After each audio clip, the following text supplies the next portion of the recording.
계속해서 여러분들과 함께 사도신경에 대한 부분들을 나누도록 하겠습니다. 여러분, 예수님은 천지를 창조하실 때 삼위일체 하나님으로 같이 활동을 하셨죠. 그래서 인간을 만들 때 우리가 우리의 모양대로, 우리의 형상대로 사람을 만들자 하고 삼위일체 하나님이 우리라는 표현을 쓰고 있죠.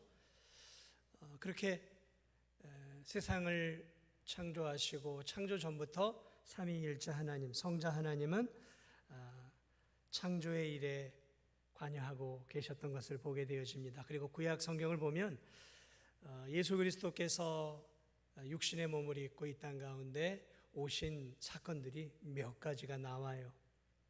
그 중에 소돔과 고모라 가운데 이렇게 멸하기 전에 천사의 모양을 입고 오신 천사들 가운데 한 명 가운데 한 분이 예수 그리스도예요. 이처럼 예수님은 구약 성경 안에서 이렇게 활동을 하시고 가끔 한 번씩 육신을 입고 이 땅에 오실 준비를 하시기 위해서 육신을 입고 이 땅에 이렇게 나타나셨어요. 천사의 모양으로, 때로는 사람의 모양으로 이렇게 나타나셨어요. 왔다 갔다 하셨어요. 그러다 이제 2000년 전에 온전한 육신을 입고 오셨죠. 오셔서 마리아의 몸을 통해 탄생하시고 아기 예수로 이 땅에 태어나셔서 우리가 한 인생이 걸어가야 할 그런 길들을 아기로부터 시작해서 이렇게 유소년기, 청소년기, 청년기, 장년기 이렇게 거치는 우리 인생의 사이클을 쭉 걸어가시죠. 그리고 우리의 죄를 짊어지고 십자가에서 죽으시고 부활체의 몸을 입으시고 하늘로 올라가셔서 하나님 보좌 우편에서 보좌 우편으로 앉으셨죠. 이게 이제 예수님의 오늘날 말하면 이제 과거예요. 과거. 예수님 과거. 그러면 지금 예수님은 뭘 하고 계실까? 지금 예수님 뭘 하고 계실까요? 보좌 우편에 앉아서, 보좌 우편에 앉는다는 얘기는 뭐예요? 통치하신다는 거예요. 왕으로서 하나님과 함께 온 우주 만물을 지금도 다스리고 통치하고 보호하시고 섭리하시고 또 구원하시는 일들을 하늘 보좌 우편에 앉아서 있는 왕처럼 왕으로서의 사역들을 감당하고 있다는 얘기예요. 그런데 우리가 오늘 나눌 일은 예수님의 이 현재의 일이 아니라 앞으로 이제 예수 그리스도께서 어떻게 일하실 것인가를 보여주는 미래의 일이에요. 미래. 예수님이 항상 지금처럼 이렇게 세상을 통치하고 보호하시고 이렇게 우리를 돌보아 주시는 이 일들을 계속하시는 것이 아니라 이제 그 일을 잠시 내려놓고 이제 이 세상을 심판하시기 위해서 재림주로 이 땅에 다시 오신다는 것이죠. 이게 이제 성경 곳곳에서 이렇게 쭉 나와 있는데, 그래서 오늘 저는 이 본문을 통해서 때가 되어지면 예수님이 심판자로 만왕의 왕으로 이 땅에 오신다는 것이죠. 그래서 오늘 마태복음 24장 30절 다시 한번 볼까요? 거기 보면 그때 인자의 징조가 하늘에서 보이겠고 그때 땅의 모든 족속들이 통곡하며, 이제 심판자가 오니까 자신들의 죄가 드러나고 심판을 받으니까 통곡한다라는 거죠. 그리고 그들이 뭘 보냐면 인자가 구름을 타고 능력과 큰 영광으로 오는 것을 보리라. 하나님을 믿지 않는 자들만 보는 것은 아니에요. 모든 인류의 모든 이 땅에 태어났던 모든 사람들이, 또 지옥에 떨어진 자들, 지금 육체가 땅속에 있고 천국에 지금 가 있는 자들, 또 이 땅에 사는 사람들 모두가, 또 마귀가, 또 천사들이 예수 그리스도께서 구름을 타고 능력과 영광으로 이 세상 가운데 오셔서 심판하실 것을 다 보게 된다라는 거죠. 다 보게 된다라는 거죠. 이때가 이제 이 세상의 마지막 때라는 거죠. 근데 그때가 이제 언제일지는 우리는 몰라요. 우리 세대에 올 수 있고요. 우리 세대 이후에 올 수 있고요. 정확하게 잘 모르겠어요. 그러나 가까운 것은 틀림이 없는 것 같아요. 예수님이 아기 예수로 이 땅에 태어났을 때를 우리는 초림이라 그래요. 초림. 그러나 예수 그리스도께서 이제 영광 가운데 왕으로, 우주의 왕으로 영광 가운데 이렇게 오시는 것을 우리는 이제 재림이라 그러죠. 다시 오시는 재림. 그래서 온 세상을 심판하기 위해서. 그러니까 초림 때는 우리를 구원하시기 위해서 오셨다면, 이제 재림 때는 구원이 목적이 아니라 심판, 양과 염소를, 알곡과 쭉정이를, 등불을 들고 있는 처녀들과 등불이 없는 처녀들을, 의인과 악인을, 크리스찬과 비크리스찬을 이제 나누는 마지막 심판을 하시기 위해서 어미로우신 심판주의 모습으로 오시는 거예요. 심판주의 모습. 그러니까 그 심판주의 모습이 우리에게는 영광스럽겠지만 하나님을 믿지 않고 예수님을 믿지 않는 자들에게는 두렵고 공포스러운 날이 된다라는 거죠. 예수님은 어떤 식으로 이 땅에 오실까? 초림 때에는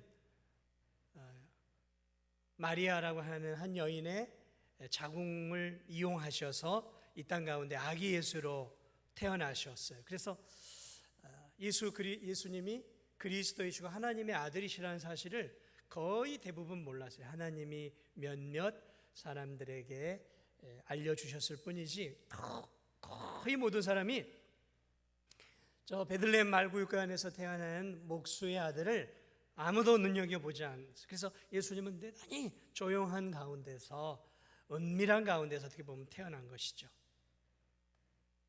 별 볼 일 없이 이 땅에 태어나서 가난한 목수의 가정에서 아버지의 가업을 이어서 대패질을 하고, 그러면서 이렇게 목수로 또 가정 생계를 꾸렸던 젊은 시절을 살아가게 되어지죠.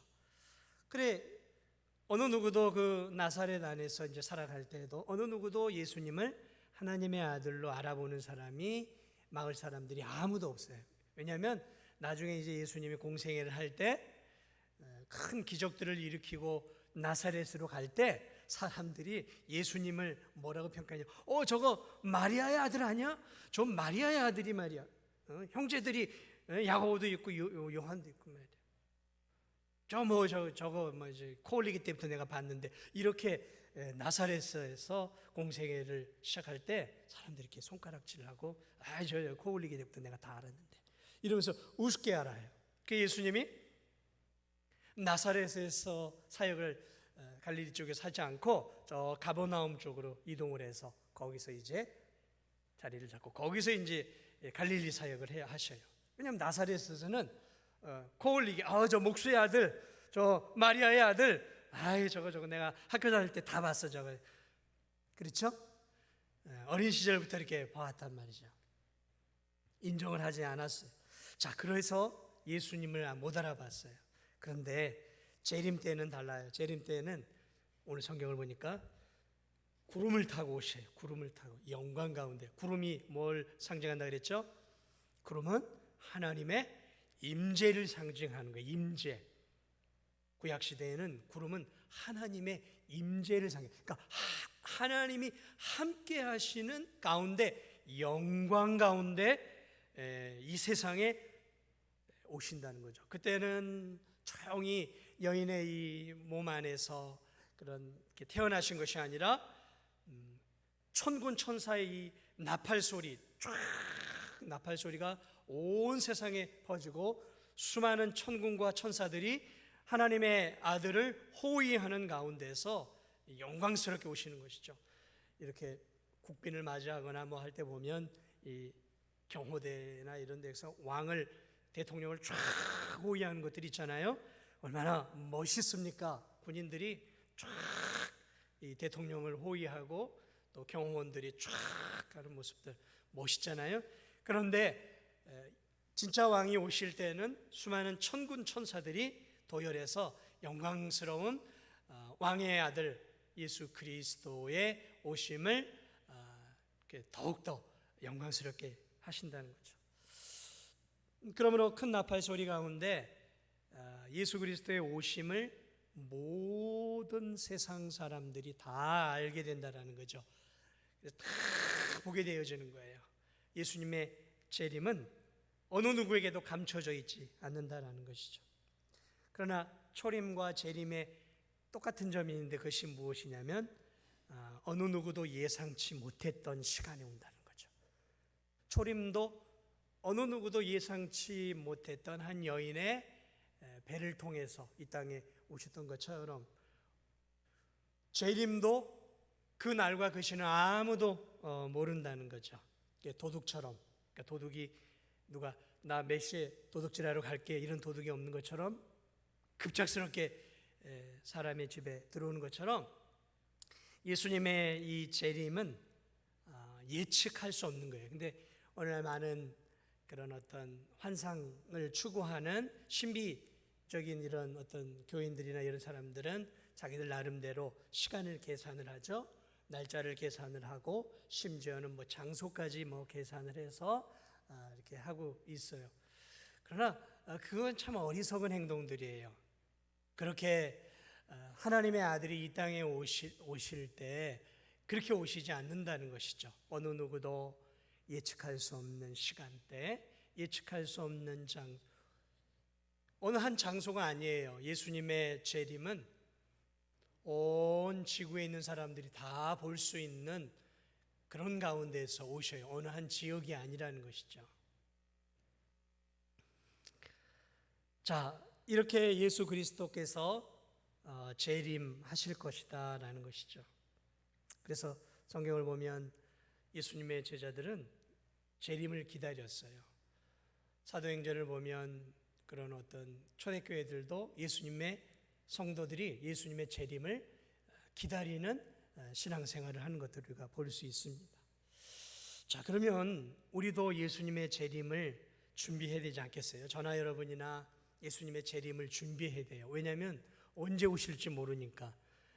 내일 오실 수도 있고요, 모레 오실 수도 있어요. 1년 뒤에 오실 수도 있고, 아니면 우리가 죽은 뒤에 그 어느 날 오실 수 있어요. 근데 분명한 것은 오신다는 거죠. 오신다는 거예요. 왜냐하면 성경이 약속을 해놨기 때문에 그래요. 마태복음 24장 3절에서부터 우리 한번 8절 볼까요? 오늘 읽은 본문 약간 위쪽이에요. 마태복음 24장 3절부터 8절까지 제가 읽어드릴게요. 성경 펴놓으신 데 이렇게 보세요.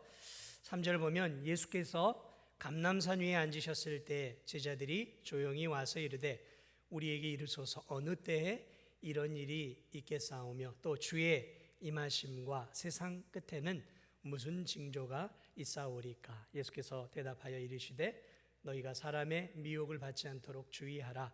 많은 사람이 내 이름으로 와서 이르되 나는 그리스도라 하여 많은 사람을 미혹하리라. 난리와 난리 소문을 듣겠으나 너희는 삼가 두려워하지 말라. 이런 일이 있어야 하되 아직 끝은 아니니라. 민족이 민족을 나라가 나라를 대적하여 일어나겠고 곳곳에 기근과 지진이 있으리니 이 모든 것은 재난의 시작이니라. 예수님의 재림의 전조들을 예수님이 친히 말씀해 주고 있는데 중요한 몇 가지 재림 전에 중요한 몇 가지 징조들이 있는데 그것은 뭐냐면 가짜 그리스도, 가짜 하나님이 많이 생겨난다는 거예요. 내가 예수다, 내가 그리스도다, 내가 육신의 몸으로 다시 온 예수다, 그리스도다라는 사람들이 세상 가운데 많아진다는 거죠. 공식적으로 확인된 결과 우리나라에도 예수 그리스도라고 자칭하는 사람이 한 100여 명이 넘는다 그래요. 내가 그리스도라는.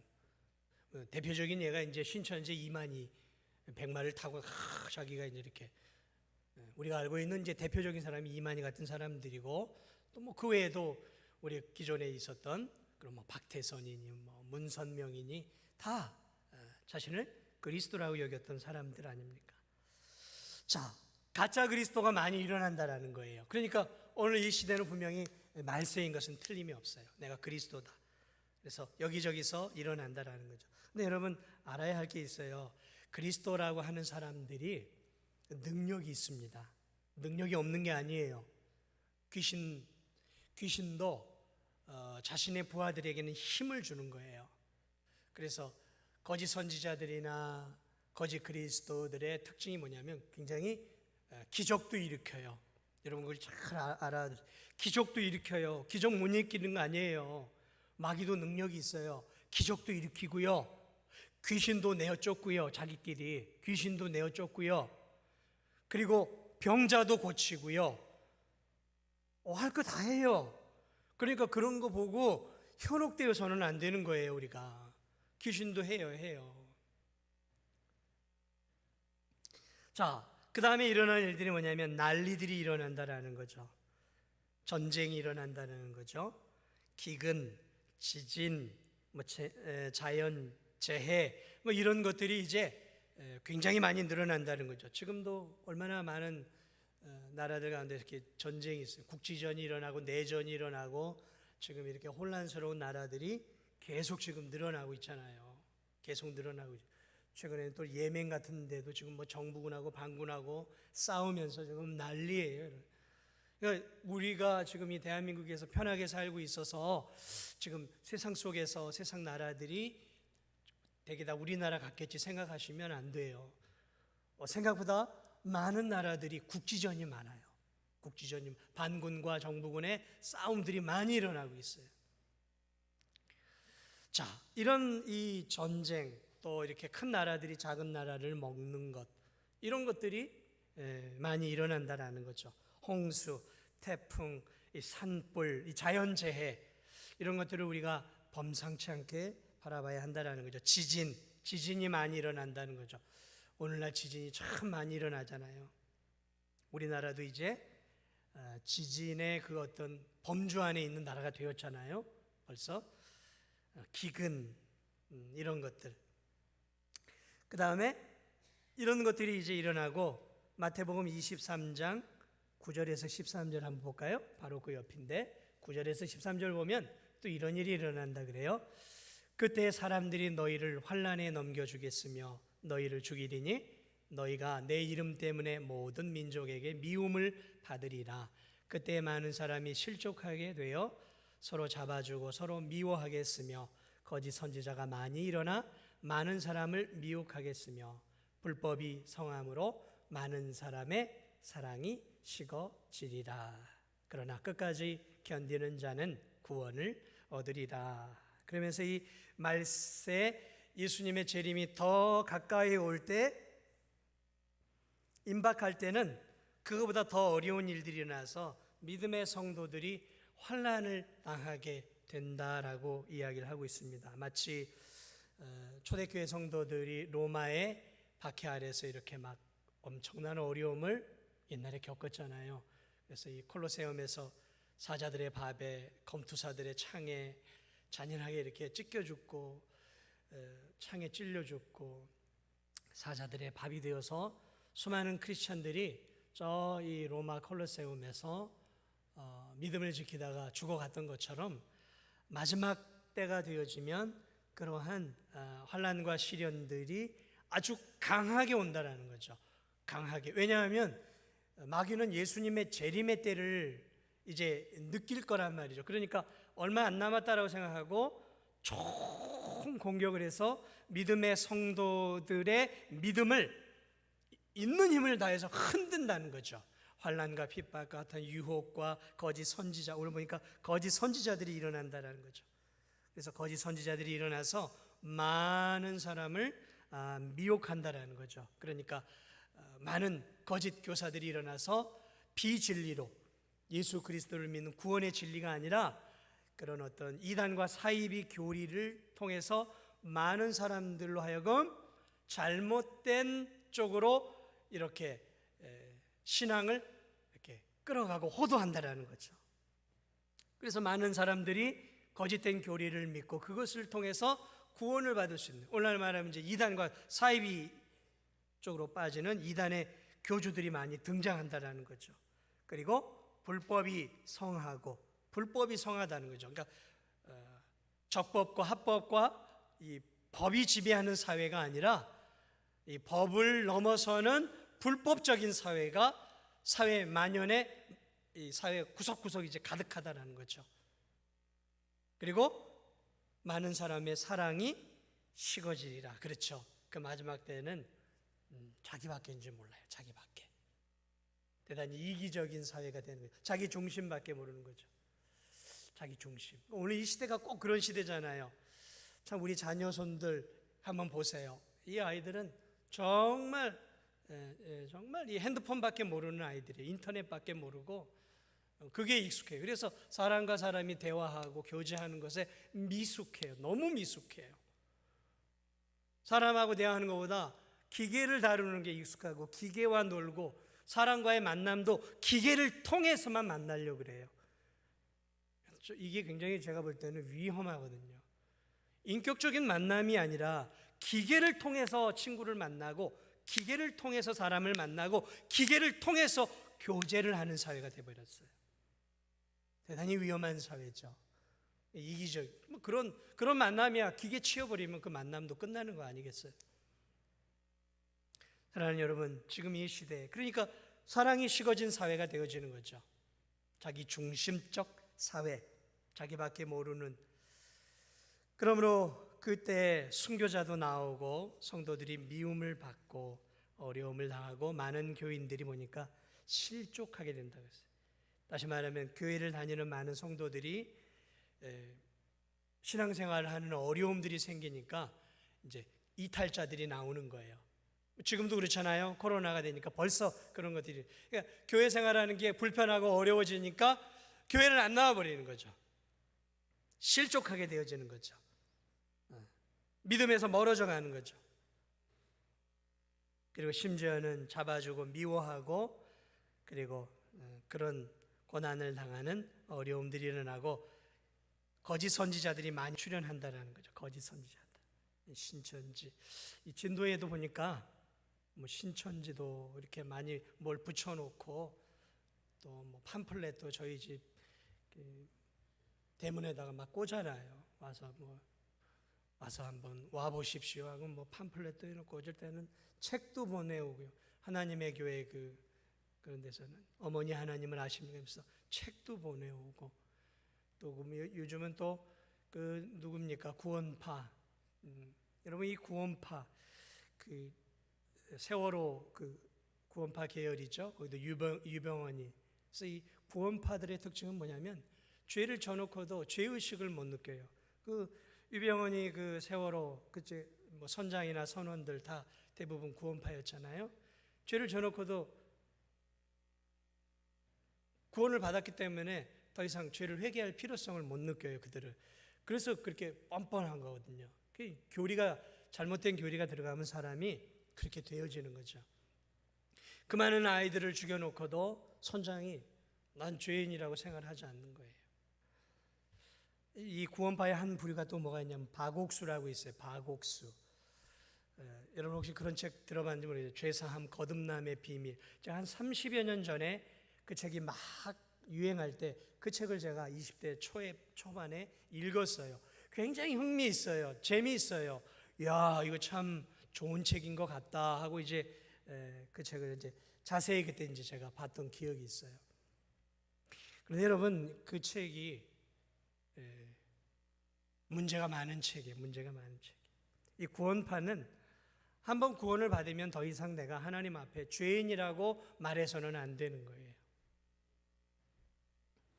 지금 이 박옥수는 서울에 살 때 보면 이 잠시 실내체육관을 빌려서 봄 가을에 큰 집회를 해서 뭐 팜플렛을 막 뿌려놓고 플랜카드를 걸어놓고 신문도 아마 지금 여기 아래쪽에서도 그럴 거예요. 팜플렛을 돌리고 또 뭐 플랜카드 해놓고 신문에도 해놓고 요즘은 각종 미디어를 통해서 그럴듯하게 이제 누굽니까 박옥수 이 사람을 저기 하고 있죠. 이 진도 안에도 보니까 지금 그런 팜플렛이나 이런 것들이 돌아다니고 있어요. 여러분 조심해야 돼요.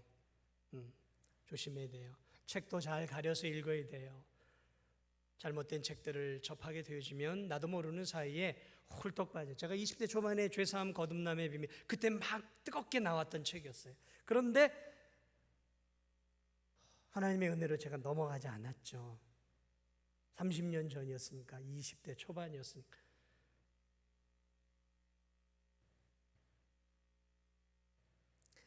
여러분, 이 사람들은 나름대로 신비한 체험들을 한 사람들이고 신비한 능력들이 있어요. 여러분, 이단의 교주들을 가볍게 여기지 마세요. 이 사람들은 신비한 능력이 있습니다.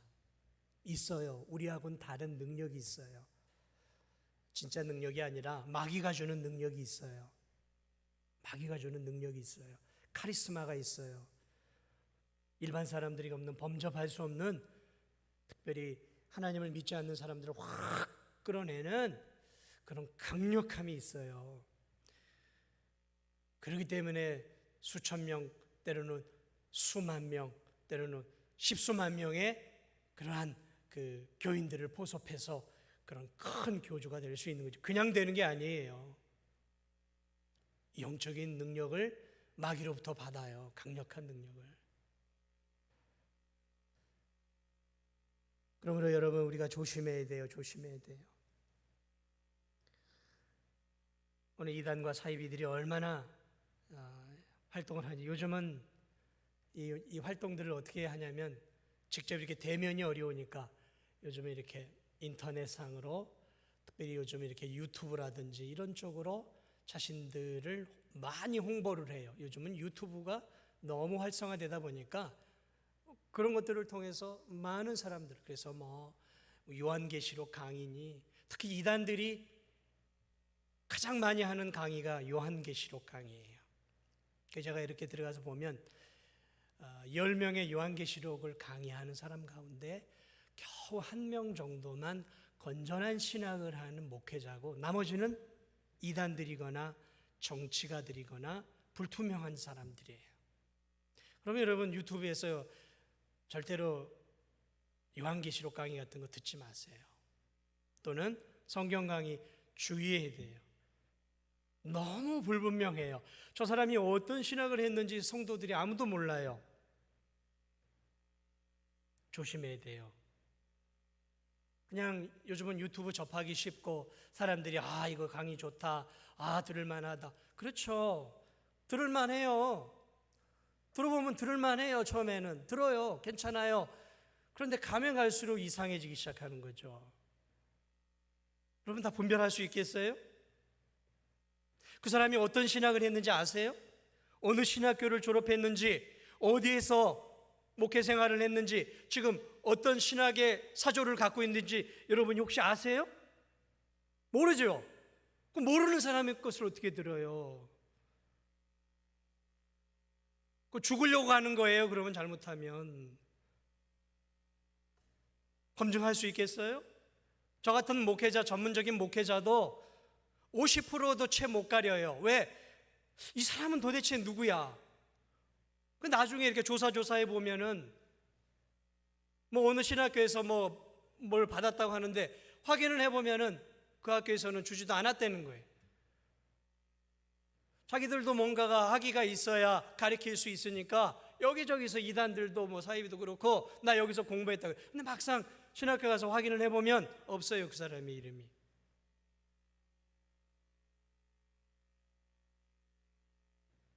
그 박옥수 같은 사람도 마찬가지예요. 똑같아요.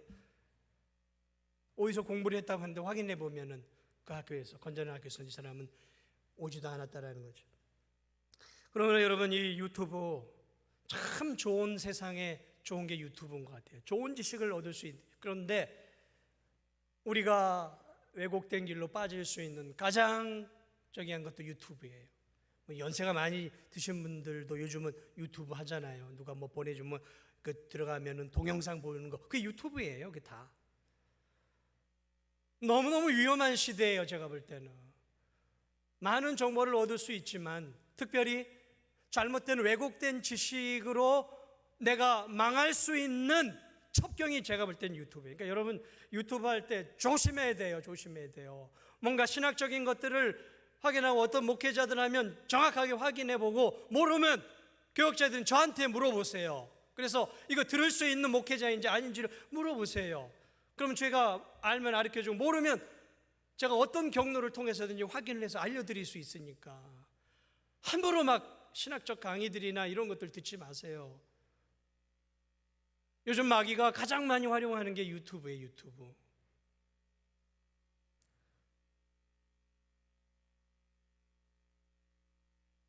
이단과 사이비들이 얼마나 이 유튜브를 활용하고 있는지 몰라요. 참된 교회들도 이런 유튜브를 잘 활용하고 있지만 그런 통로로도 여러분 사용하고 있다는 것을 정신 차리고 함부로 막 이런저런 거 보내지도 말고 막 받아서 보지도 말고 조심하세요. 그런 부분들은. 마지막 때에 가장 중요한 부분이 뭐냐면 복음이 땅끝까지 이르게 된다라는 거죠. 그래서 마태복음 24장 14절을 보면 이 천국 복음이 모든 민족에게 증언되기 위하여 온 세상에 전파되리니 그제야 끝이 오리라. 그렇죠. 마지막 하나님이 선택한 영혼이 마지막 구원을 받게 되었을 때 그때가 이제 세상의 마지막이 되어지고 그때 예수님이 재림을 하게 된다라고 말하고 있습니다. 그렇습니다. 예수님이 재림하게 되어질 때 오늘 성경은 예수님이 재림하게 되어지면 땅에 묻혀있던 모든 자들이 다 육체가 살아난다는 거죠. 그리고 천국과 지옥에 있는 영혼들이 다 예수님께로 소환이 되는 거예요. 천국과 지옥에 있는 영혼들이 다 오게 되어지고 죽어 묻혀있던 그런 영혼들이 육체가 다 살아나서 영육이 결합을 하게 되어지는 거죠. 그리고 이제 하나님 앞에 서게 되어서 하나님이 그 마지막 심판대 앞에서 양과 염소를 가르듯 의인과 악인을 가르시고 그때까지 살아있는 사람들도 양과 염소로 그때 이제 가르시는 거예요. 이게 마지막 심판이에요. 이게 마지막이라는 거죠. 마지막. 그래서 예수 그리스도를 믿는 자는 영원한 천국으로 그리고 믿지 않는 자들은 영원한 형벌인 지옥으로 이제 그때 완전히 던져지게 되는 거죠. 지금은 우리의 영혼이 천국과 지옥으로 가게 되어지지만 이제 예수님의 재림 후에는 영육이 부활이 되어서 영육이 천국과 지옥으로 가게 되어지는 거예요.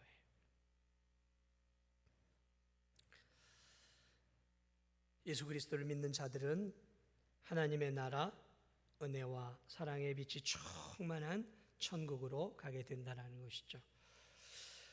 자, 오늘 이 본문의 말씀을 마무리하려고 합니다. 여러분, 저는 오늘 이 시대를 살아가는 우리들에게 무엇이 필요할까 생각해 봤어요. 근데 오늘 이 시대의 성도들은 재림을 너무 좀 간과하고 살아가요. 그러니까 내가 죽으면 천국 가는 거지 여기까지만 생각을 하는 거예요. 내가 사는 날 동안 예수님이 이 땅 가운데 오실 거라고는 생각을 하지 않고 산다라는 거죠. 근데 이거는 주님이 우리에게 원하는 신앙은 아니에요.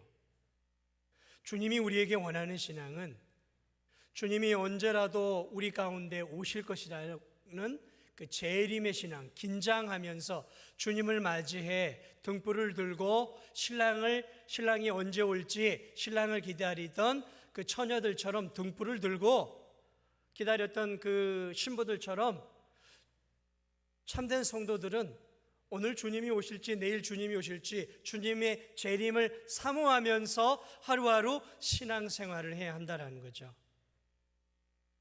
근데 우리는 재림의 신앙들을 많이 잊어버렸어요. 저도 그렇고 여러분도 그렇고. 진도중앙교회는 그걸 회복해야 됩니다. 그게 깨어있는 신앙이에요. 그렇죠. 내일 오신다고 하면 우리가 지금 이렇게 살겠어요? 여러분, 내일 정말 예수님이 오시고 오늘 저녁에 오신다고 하면 여러분 지금 이렇게 예배 드리실 수 있을 것 같으세요? 아니죠. 더 정신을 바짝 차리고 예배를 드리고 뭐 내가 흠이 없나 내 삶을 더 돌아보겠죠. 그런 차원에서의 그렇게 살라라는 거예요. 뭐 오시겠어 내 세대에 그저 내가 죽으면 천국 가는 거지. 이거는 주님이 우리에게 원하는 신앙생활이 아니라는 거예요. 그래 오늘 오실지도 몰라. 오늘 오실지도 모르는데 내가 이렇게 살면 안 되지. 오늘 이 예배 시간 가운데 오실지도 몰라. 예배 시간 가운데 오실지도 모르는데 졸음이 와요? 예? 오늘 이 예배 시간 가운데 오실지 모르는데 우리가 졸리겠습니까? 주님 맞을 준비하느라고 정신이 바짝바짝 빛나지 않겠어요? 아니에요?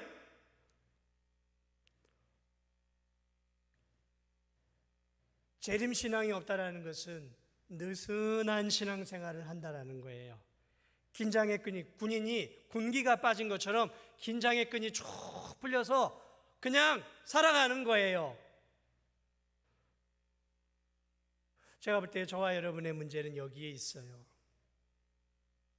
제가 볼 때 우리 진도중학교의 성도들이, 물론 저 때문이죠. 제가 이런 재림신앙에 대해서 강조를 별로 안 하니까 느슨해요. 나 이제 천국 백성이고 하나님 자녀 됐으니까 긴장이 많이들 풀렸어요. 제가 보니까 이렇게 신앙생활하면 안 돼요. 긴장이 끈이 풀렸으니까 너무 기도들을 안 하잖아요. 간절한 마음으로 예배하는 심령들이 많이 없잖아요. 죄짓지 않고 이 세상 속에서 경건하게 살려고 하루하루 몸부림치는 삶의 흔적들이 내 삶 속에 얼마나 있나 한번 보세요. 이 재림신앙을 갖고 있으면 우리가 더 정신 차리고 신앙생활 하는 거예요. 깨어 있는 거죠. 그런데 뭐 내가 죽으면 천국 가는 거지 이렇게 신앙생활하면 그런데 그렇게 된다니까요. 주님은 깨어 기다리라. 도적같이 내가 오마. 깨어 있어 기다려라. 이렇게 말씀하셨는데 우리는 뭐 언제 오겠어요 예수님? 죽으면 내가 천국 가는 거죠. 뭐 내 이후에나 오시려나? 이런 마음은 영적 군사로서 빵점짜리예요. 저와 여러분 빵점짜리예요. 그런 군인은 60만 70만이 있어도 안 돼요. 오늘 적군이 올지도 모른다는 마음으로 정신 바짝 차리고 군기가 들어있는 군인들이 이 나라를 지켜야 이 나라가 소망이 있는 거 아니겠습니까? 그러나 여러분, 재림 언제 오실지 모르니까 생업도 포기하고 직장도 포기하고 공부도 포기하고 돈 버는 것도 포기하고 모아서 어디 산에 올라가서 집단으로 주님 오실 그날 바라보며, 그것도 아니에요.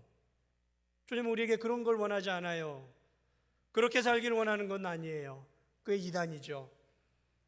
오늘 오실지 내일 오실지 모르지만 바라보면서 오늘 내게 주어진 삶에 충실하게 살아가는 거예요. 내가 직장인이면 직장인으로서 충실하게 살아가고, 내가 교회의 중직자면 중직자로서 충실하게 살아가면서 오늘 오실지 내일 오실지 모르지만 내게 주어진 생업과 가정과 일터에서 충실하고, 또 몸된 교회에서 주어진 직분에 충실하면서, 현재 충실하면서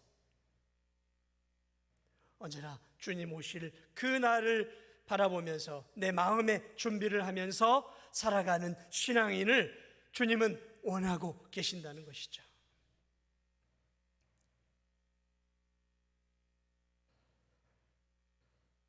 그러므로 사랑하는 여러분, 우리가 재림의 신앙을 회복해야 돼요. 오실 주님을 바라보면서 기도생활, 말씀생활, 예배생활, 또 전도생활, 그리고 이 지역에서 이웃을 사랑하고 또 내게 주어진 직분에 충실하면서 열심히 신앙생활하고, 누가 주님이 언제 오실 것이다 그런 거 신경 쓸 필요 하나도 없어요.